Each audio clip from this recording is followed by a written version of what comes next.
নমস্কার ভক্ত দর্শক শ্রোতা মণ্ডলী। আমাদের জীবন এক নিরন্তর সংগ্রাম, যেখানে দুঃখ, উদ্বেগ আর অবসাদ যেন নিত্য সঙ্গী। এই অস্থির সময়ে আমাদের মন শান্তির অন্বেষণে দিশাহীন হয়ে ঘুরে বেড়ায়। আজ আমরা এমন এক জ্যোতির্ময় পথের সন্ধান পাব, যা আমাদের জীবনের সমস্ত অবসাদ দূর করে দিতে পারে।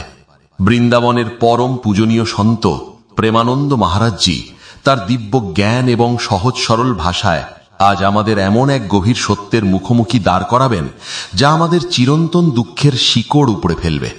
মহারাজজি আমাদের বোঝাবেন কিভাবে আমাদের ভেতরের অজ্ঞানতা, সম্পর্ক এবং ক্ষণস্থায়ী আসক্তি আমাদের দুঃখের মূল কারণ।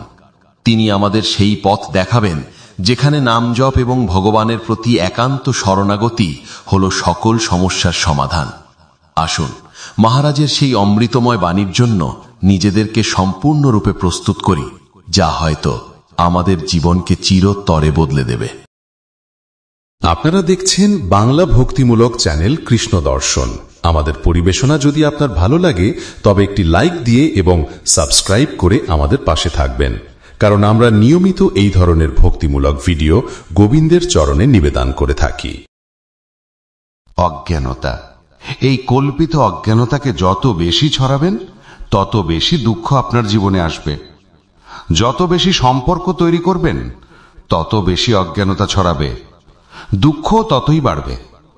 বিনাশী সম্পর্ক তৈরি করলে তার বিনাশ অবশ্যম্ভাবী, আর তার ফলে দুঃখের সৃষ্টি হবে।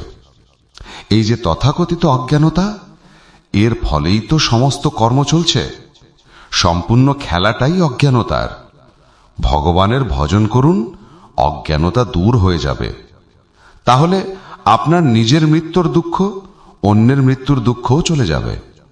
যদি ভজন করে অজ্ঞানতাকে নষ্ট না করেন, তাহলে কেবল দুঃখই দুঃখ। সামান্য জিনিস নষ্ট হয়ে গেলেও দুঃখ হয়।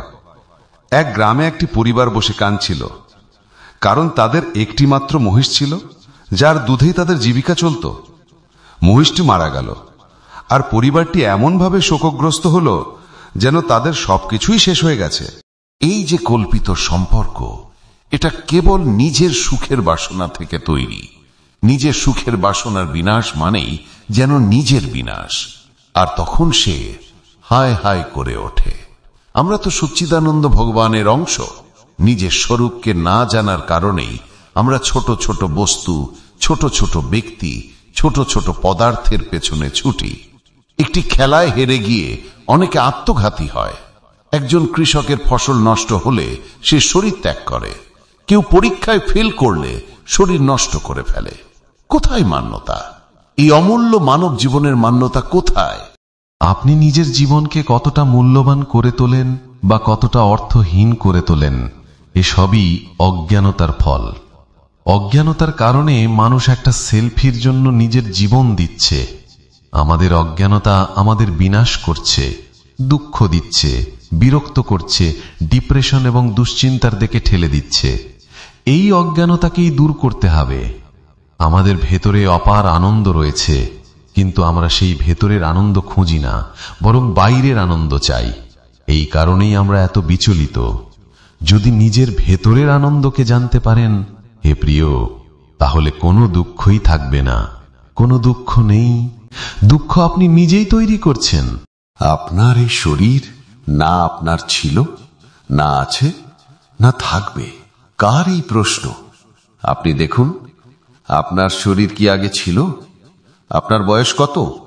52 বছর আগে আপনার শরীর ছিল না। আর কে জানে কতদিন এই শরীর থাকবে? 52 মিনিট, 52 সেকেন্ড, 52 দিন, 52 মাস, কিছুই বলা যায় না। আর এই শরীর তো প্রতিদিন নষ্ট হচ্ছে। যখন এটাই আমাদের নয়, তখন আর কে আমাদের হবে? এই শরীরই আপনার নয়, এটা জেনেও এই শরীরের প্রতি আপনার প্রচুর প্রেম, একটা গভীর আপনত্ব রয়েছে, যা আয়নায় নিজেকে দেখলে আমি মনে হয়, তাই না? এটাই দুঃখের কারণ, এটাই জন্ম মৃত্যুর কারণ। আর এর সঙ্গে সম্পর্কিত পুত্র, স্বামী, আত্মীয় স্বজন, কত সম্পর্ক। আর সবই মরণশীল, এও আপনি জানেন। মনে রাখুন, আমরা কোথায় এসেছি। এই জায়গাটির নাম মৃত্যুলোক। সবাই মরবে। আর যার সঙ্গে আপনার আপনত্ব করা উচিত ছিল, তার সঙ্গে হয়তো করা হয়নি।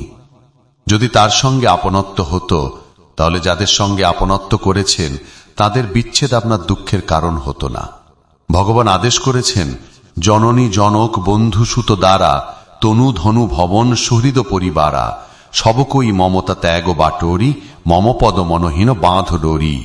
এর মানে হল মাতা, পিতা, বন্ধু, পুত্র, স্ত্রী, দেহ, ধন, বাড়ি, আত্মীয় স্বজন ও পরিবার, এই সবার প্রতি যে মমতা, তা ত্যাগের মাধ্যমে নিজের মনকে ঈশ্বরের চরণে বাঁধতে হবে। এটা যদি হয়ে যায়, তাহলে এই কান্না আর দুঃখ সব শেষ হয়ে যাবে। কেন কাঁদবেন? কার জন্য কাঁদবেন? এই যে আমাদের যত শরীর, সবই তো মায়ার খেলনা। যেমন কুমোরের ভাঙা পাত্র এক পাশে পড়ে থাকে, অন্য পাশে তার চাকে চলতে থাকে নতুন পাত্র তৈরির কাজ, এবং তাকে রৌদ্রে শুকিয়ে চুল্লিতে পোড়ানোর কাজও চলতে থাকে, ঠিক তেমনি সৃষ্টি, পালন এবং সংহার, এই তিনটে ক্রিয়া আমার ভগবানের দ্বারা সমানে চলছে। একদিকে যেমন মঙ্গল ধ্বনি বাজছে, অন্যদিকে চোখের জল ঝরছে। কোথাও বিচ্ছেদের বেদনা, কেউ মারা গেছে, কোথাও হাহাকার চলছে, আবার কোথাও নৃত্য হচ্ছে, কোথাও আনন্দময় খাওয়া দাওয়া চলছে। দেখুন না, সারা পৃথিবীর কি অবস্থা। আর কিছুই তো নেই। এটা একটা বিশাল সিনেমা, একটা বিশাল বড় সিনেমা। এই জীবন 3 ঘন্টায় শেষ হয়ে যায়, বা 60 বৎসর, 70 বৎসর, 80 বছরে শেষ হয়ে যায়, কিন্তু সম্পূর্ণটাই মিথ্যে। সিনেমা তো মিথ্যেই হয়, তাই না? এই সিনেমার পরিচালক, নায়ক, নায়িকা, ভিলেন, এমনকি পর্দা এবং পুরো শুটিংও আপনি নিজেই। আপনি একমাত্র। নিজেকে নানা রূপে প্রকাশ করে খেলা করছেন, আর তারপর নিজেকে গুটিয়ে নিচ্ছেন। একো অহম বহু শ্যামা, এক আমি বহু রূপে প্রকাশিত হচ্ছি। এ এক অদ্ভুত খেলা। যেমন আমরা সিনেমা দেখে দুঃখী বা সুখী হই, কিন্তু আমাদের ভেতরে এই জ্ঞান থাকে যে এটা মিথ্যা, তাই আমরা হাসি মুখে সিনেমা হল থেকে বের হই। কিন্তু এই জীবনের সিনেমার আকর্ষণ এমন যে এটাকে মিথ্যা মনে হয় না, এটাকেই সত্য মনে হয়। শাস্ত্র বলছে, তাছাড়া প্রায় সবাই জানে, যখন মৃতদেহ নিয়ে যাওয়া হয় তখন জোরে জোরে বলা হয়, রাম নাম সত্য হ্যায়, সত্য বলো মুক্তি হ্যায়, তাই না? তাহলে সত্য কি? সবাই জানে যে ভগবান সত্য, ভগবানের নাম সত্য, কিন্তু সেটা শুধু শ্মশানে যাওয়া পর্যন্ত। তারপর আবার এই সংসারকেই সত্য মনে হয়। এই কারণেই আমাদের দুঃখ হয়, কারণ আমরা যাদের সঙ্গে সম্পর্ক রাখি, ধরুন এইমাত্র খবর পেলেন যে মথুরায় একটি দুর্ঘটনা ঘটেছে, 10 জন মারা গেছেন। আপনি হয়তো সেই খবরদাতার উপর রাগ করবেন, এত ভালো কথা চলছিল, এর মধ্যে 10 জন মারা গেল, এই খবর কেন? কিন্তু যদি মৃতদের মধ্যে একজন আপনার কাকা থাকেন, তখন আপনার মন বিচলিত হবে, তখন আপনার সৎসঙ্গে মন লাগবে না, মনে হবে আমার যাওয়া উচিত। এর মানে হল সম্পর্কই আপনার দুঃখের কারণ। আমরা তো অবিনাশী, আমাদের সম্পর্ক সরাসরি ভগবানের সঙ্গে। মমই বংশ জীবলোকে জীবভূত সনাতনাহা, তাকে ভুলে গিয়ে নিজেদের স্ত্রী পুরুষ মনে করে জগতের ফাঁদে পড়ে গেছি। ভাই, এটাই আধ্যাত্মিকতার মাধ্যমে ঠিক করতে হবে। যদি ঠিক হয়ে যায় তাহলে জীবন মুক্ত, আর না হলে এই পুনরপি জননম পুনরপি মরণম পুনরপি জননী জঠরে শয়নম, এই খেলা তো চলতেই থাকবে। আর প্রতি সেকেন্ডে আমাদের আয়ু কমতেই থাকবে। যখন মানুষ জন্মদিন পালন করে তখন আমার মনে হয় এদের কাঁদা উচিত, তাই না? 1 বছর চলে গেল জীবন থেকে। 1 বছর চলে গেল মানে 12 মাস চলে গেল। একটা শ্বাস কতটা মূল্যবান তা তখনই বুঝবেন যখন অন্তিম শ্বাস কাছে আসবে।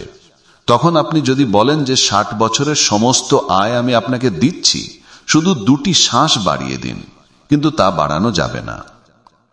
এত মূল্যবান শ্বাসগুলিতে আপনি ভগবানের ভজন করলেন না, পরোপকার করলেন না, ভগবত চিন্তা করলেন না। এখন কি করবেন? প্রতিদিন মূল্যবান শ্বাস শেষ হচ্ছে আর আপনার খুশি পালন করাটা আমার বোধগম্য হয় না। কারোর পকেট কাটা গেল আর সে নাচছে, এমন কি হতে পারে? ধরুন আপনার পকেটে 1 লক্ষ টাকা ছিল আর কেউ আপনার 10,000 টাকা কেটে নিল, আপনি কি বাকি 90,000 টাকা নিয়ে নাচবেন? এটাই তো কথা। আপনার জীবনের 12 মাস কেটে নেওয়া হয়েছে আর আপনি নাচছেন। আপনার ভাবা উচিত যে আপনার জীবনের লক্ষ্য কি। 12 মাস তো চলে গেল, পরের 12 দিন সময় আছে কিনা কে জানে। মানুষ খুব বেপরোয়া। আমি বলছি, ভগবানের নাম কীর্তন করে উদযাপন করুন, সত্য বস্তুর সঙ্গে যুক্ত হয়ে উদযাপন করুন। অসত্য বস্তুতে কি আছে? এখন বলছেন আজ জন্মদিন, পার্টি, মদ্যপান, মাংসাহার এবং এই ধরনের আচরণ। 1 বছর চলে গেল জীবনের, আর সময় নষ্ট করছেন। মৃত্যু কাছাকাছি আসছে। মনুষ্য জীবন হারালে শুয়োর, কুকুর, গাধা বা অন্য কিছু হতে হবে। এই কলিযুগের মানুষরা এমন যে তারা জীবিত প্রাণী পুড়িয়ে খায়, পা বেঁধে নিচে আগুন জ্বালিয়ে পুড়িয়ে খাবে। কিন্তু মনুষ্য জীবন তো খুব সুখময় জীবন। এতে অন্তত এতটুকু ভজন করুন যে আপনার পরবর্তী জন্ম মনুষ্যরূপে হোক। শুয়োর, কুকুর যেন না হতে হয়, মুরগি যেন না হতে হয়। যদি এই জন্মে আপনি এসব খান, পান করেন এবং খারাপ আচরণ করেন, তাহলে আপনাকে আবার সেটাই হতে হবে, কাটতে হবে, ভোগ করতে হবে। এই যে দুঃখ হচ্ছে তা অজ্ঞানতার কারণেই হচ্ছে। ভাই, আমার প্রার্থনা, নাম জপ করুন, ভগবানের কাছে প্রার্থনা করুন যাতে তিনি আপনাকে জ্ঞান দেন, যার ফলে আপনার এই কল্পিত দুঃখ নষ্ট হয়ে যায়। যেমন স্বপ্নে যখন কেউ দেখে যে তাকে লাঠি দিয়ে পেটানো হচ্ছে, তখন কি উপায়? ফোন করে প্রতিবেশী বা পুলিশ ডেকে এনে তাকে কি বাইরের উপায়ে বাঁচাতে পারবেন বলুন তো? বাইরের থেকে যাই করুন কিছুই হবে না। একমাত্র উপায় হলো তাকে জাগিয়ে দেওয়া। যেমনি জেগে উঠল, সব শেষ। এই সংসারের দুঃখ ঠিক তেমনই। আপনি যত উপায়ই করুন তা দূর করতে পারবেন না, কারণ উমা কহু মে অনুভব আপনা, সত হরি ভজনু জগৎ সব স্বপ্না, মোহ নিশা সব সোवन हारा, देखत स्वपन अनेक प्रकारा, ए जागी जामिनी जागे जोगी, परमार्थ प्रपंच वियोगी। যখন জেগে উঠল তখন আর ঘুমানো কিসের? যখন বুঝে গেল তখন আর কাঁদা কিসের? এখনো আমরা স্বপ্নের জগতে আটকে আছি। তাই ভগবানের আশ্রয় নিন, নাম জপ করুন, সৎসঙ্গ শুনতে থাকুন। তাহলে এই দুঃখ থেকে নিবৃত্তি হবে, নয়তো বড় কর্মজালে ফেসে আছি। সৎসঙ্গ বাঁচাবে, সৎসঙ্গ রক্ষা করবে। বড়ে ভাগ পাই সৎসঙ্গা, বিনেহি প্রয়াস হই ভাবভঙ্গা। সৎসঙ্গই আপনাকে আসা যাওয়া থেকে রক্ষা করবে, যদি মনোযোগ দিয়ে শোনেন এবং তাকে ধরে রাখেন। ভগবানের ভোগের প্রয়োজন নেই, তিনি তো পুরো বিশ্বকে ভোগ করাচ্ছেন। ভগবানের প্রয়োজন আপনার আপন অর্থের, আর তার জন্য আমাদের প্রয়োজন নিরন্তর স্মরণ। তাই নাম জপ করুন, আপনার যতটুকু সম্ভব নাম জপ করুন। যে নাম আপনার প্রিয়, রাম, কৃষ্ণ, হরি, রাধা রাধা, যে নাম ভালো লাগে প্রচুর নাম জপ করুন। নাম জপেই সব ঠিক হয়ে যাবে। যশু নাম ভব ভেষজা হরণ ঘোর ত্রয়শূল। যার নাম দৈহিক দৈবিক ভৌতিক তাপ নাশ করে এই সংসার চক্র থেকে পার হওয়ার জন্য এক অব্যর্থ ঔষধ। যশু নাম ভব ভেষজা। প্রচুর নাম জপ করুন, প্রচুর। দেখুন আপনি আনন্দিত হয়ে যাবেন। প্রেমানন্দ মহারাজের এই অমূল্য বাণী আমাদের হৃদয়ে গভীর প্রভাব ফেলবে, এমনটাই আশা করি। আমরা বুঝতে পারলাম যে আমাদের দুঃখ, উদ্বেগ এবং অবসাদের মূল কারণ হল অজ্ঞানতা এবং এই ক্ষণস্থায়ী জগতের প্রতি আমাদের আসক্তি। মহারাজ যে আমাদের শিখিয়েছেন কিভাবে একমাত্র ভগবানের নাম জপ এবং তার চরণে নিজেকে সমর্পণ করার মাধ্যমে আমরা এই মায়াবী জগৎ থেকে মুক্তি পেতে পারি। আসুন আমরা সকলেই এই উপদেশগুলি নিজেদের জীবনে প্রয়োগ করি এবং সত্যিকারের আনন্দ ও শান্তি লাভ করি। এই অমূল্য আলোচনা শোনার জন্য আপনাদের সকলকে অসংখ্য ধন্যবাদ। রাধা রাধা।